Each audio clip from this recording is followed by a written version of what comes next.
I'm having conversations with architecture firm leaders. I've focused on the Deltek report to start with from 2023 data. What this data showed in project management challenges were three main areas that were of particular concern or challenges for architecture firm leaders. The second one is staff shortages. Now, this is very close and related to the first one, which was competing priorities. Talked about that last time. Staff shortages are a bigger trend that all architecture firms are facing. In fact, the whole industry is facing a staffing crisis. The experienced baby boomers are retiring. There's a missing middle, and this is the mid-range architects who left the profession in the 2008-2009 recession. So we would have had people with 20 years experience, really high quality, high experienced people who left the industry. So we've got this gap. And then there's the new young architects who are the remote architects. The COVID influence, many only really want to work remotely or just do freelance work. And they're really not interested in an office job. Most architecture firm leaders really are not ready to have their entire staff remote. Some are, but most want some time in the office. And there's this group of young people who are really talented who just don't want those office jobs. So now you're consumed with this hiring crisis.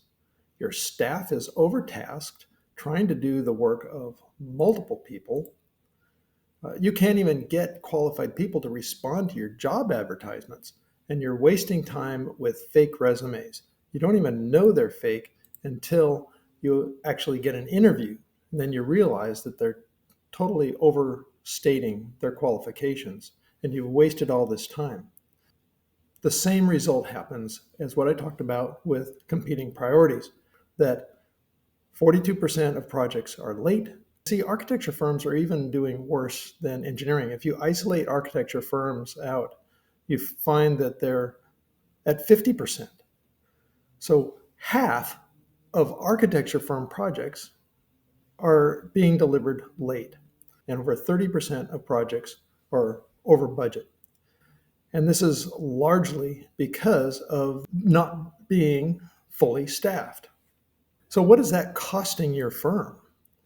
And if over 30% of projects are over budget, that means your capacity to make an annual profit is handicapped by 30%.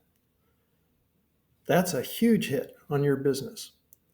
So what can you do about it? I want to give you some suggestions. One is stop trying to hire people who don't exist.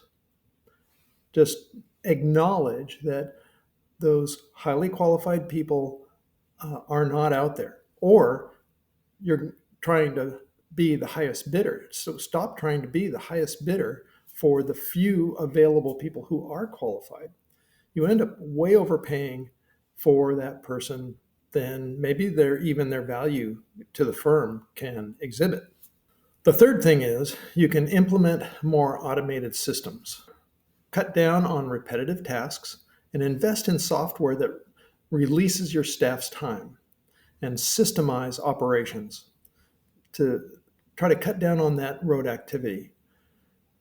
And then 4, use strategic and tactical training. Now, strategic training is training to build more leadership knowledge and skills. So you get a broad range of people who are trained in being able to handle everything about leading projects. And I encourage you to take a look at Architect's Fast Track to Leadership System. I'll put the link in the comments. And then tactical training. And this is targeted training for specific tasks or roles, like consultant coordination or client understanding, maybe entitlement strategy or construction administration. I've got trainings on each one of those. If you go to architectsaccelerator.com/courses, You'll find the whole list of courses there, training that you can use, either the strategic for the fast track, that's there, or tactical. Those are strategies that you can use to get through this crisis. You don't have to suffer through struggling with trying to find people who aren't there, but you can take charge and acknowledge that this situation exists and do something about it.